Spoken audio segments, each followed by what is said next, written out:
Welcome to bird media. నేను మీ RK. భారత్లో లక్షల సంఖ్యలో ఆలయాలు ఉన్నాయి. అసలు ఆలయాలు లేని గ్రామం అనేది ఉండదనడంలో ఎటువంటి సందేహం కూడా అక్కర్లేదు. అనేక సంస్కృతులు ఉన్నాయి, సాంప్రదాయాలు ఉన్నాయి, పూజా విధానాలను కూడా అనుసరిస్తుంటారు భారతీయులు. మరి కొన్ని దేవాలయాల్లో మహిళలకు ప్రవేశం ఉండదు, అలాగే కొన్ని ఆలయాల్లో పురుషులకు కూడా ప్రవేశం ఉండదట. అటువంటి ఆలయాలు ఉన్నాయి అనే సంగతి మీకు తెలుసా? కానీ ఉన్నాయట. ఇప్పుడు శబరిమల ఆలయం, రాణక్పూర్ జైన దేవాలయం, అస్సాంలోని పటబౌసి ఛత్ర వంటి అనేక ఆలయాల్లో మహిళలకు ప్రవేశం నిషిద్ధం. ఈ విషయం అందరికీ తెలిసిందే. అదేవిధంగా కొన్ని దేవాలయాల్లో పురుషుల ప్రవేశం పైన కూడా కొన్ని ఆంక్షలు ఉన్నాయట. మరి పురుషులు ప్రవేశించలేని ఆలయాలు భారత్లో కొన్ని ఉన్నాయి. ఆ ప్రత్యేక ఆలయ ప్రాంగణాల్లో నిర్దిష్ట రోజుల్లో మహిళల ఆధిపత్యం ఉంటుందట. పూజలు నిర్వహించడానికి మహిళలకు మాత్రమే ఆ రోజుల్లో అనుమతి ఉంటుందట. వీటిని మహిళలకు మాత్రమే దేవాలయాలు అని పిలుస్తారు. మరి పురుషులకు ప్రవేశం లేని భారతదేశంలోని ఆలయాలేంటి? ఆలయాలు ఆ రోజుల్లో మహిళలనే ఎందుకు ప్రవేశపెడతారు? ఇటువంటివి తెలుసుకుందాం.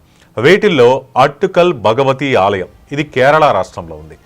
కేరళలో అట్టుకల్ భగవతి దేవాలయం, ఇది పార్వతీదేవి వెలిసినటువంటి ఆలయం. ఇక్కడ మహిళల ఆధ్వర్యంలో ప్రతి ఏటా కొన్ని ఉత్సవాలు జరుగుతాయి. వేలాది మంది మహిళలు ఇందులో పాల్గొంటారు.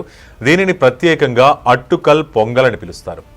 ఈ ఉత్సవం గిన్నిస్ బుక్ ఆఫ్ రికార్డ్స్లో కూడా చోటు సంపాదించుకుందంటే ఇది ఏ విధంగా జరుగుతుంది, ఎంత వైభవంగా జరుగుతుందనే తెలుస్తుంది.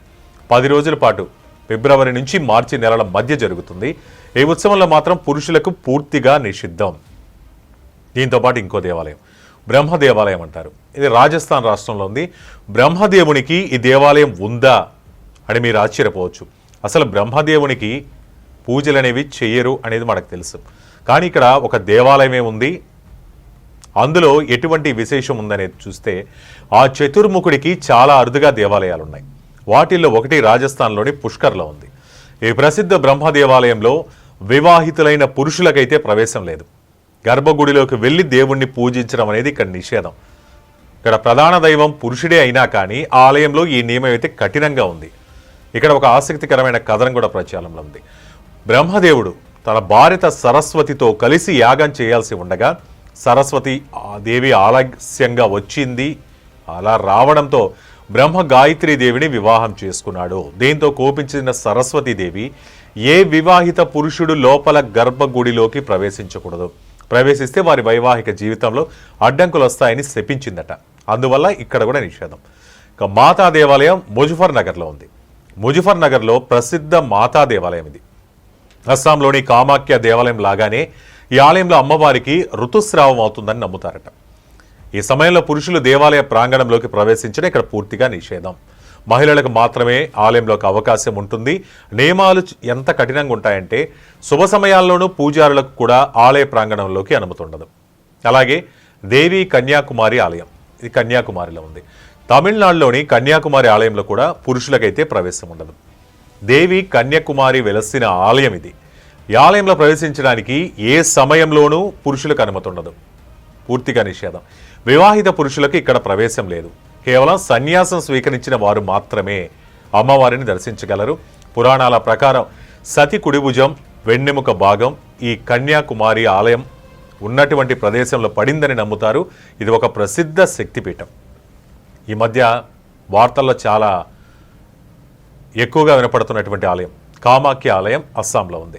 అస్సాంలోని కామాఖ్య దేవాలయం గురించి చాలామందికి తెలిసిందే. ఇది అత్యంత ప్రసిద్ధ శక్తిపీఠం. ఇక్కడ సంవత్సరంలో కొన్ని రోజులు పురుషులు ఆలయ ప్రాంగణంలోకి ప్రవేశించడానికి అనుమతి ఉండదు. పూజారులకు కూడా ఈ నిషేధం వర్తిస్తుంది. ఈ ఆలయం అంబుబుచి మేళా నిర్వహిస్తుంది. ఈ సమయంలో దూర ప్రాంతాల నుండి భక్తులు అధిక సంఖ్యలో వస్తారు. దేవత ఋతుస్రావం అవుతుందని నమ్ముతున్న కారణంగా ఆలయం ప్రధాన ద్వారం 4 రోజుల పాటు మూసేస్తారు. ఈ సందర్భంలో పురుషులకు దేవాలయంలోకి ప్రవేశించడానికి అనుమతి ఉండదు. ఇంతవరకు మనం మహిళలకు మాత్రమే ప్రవేశం లేని దేవాలయాల గురించి చూసాము, విన్నాం.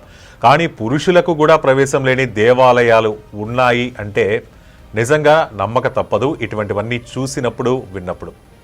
దీనిపై మీ అభిప్రాయాలను కామెంట్ రూపంలో తెలియజేయండి. చూస్తూనే ఉండండి బర్డ్ మీడియా.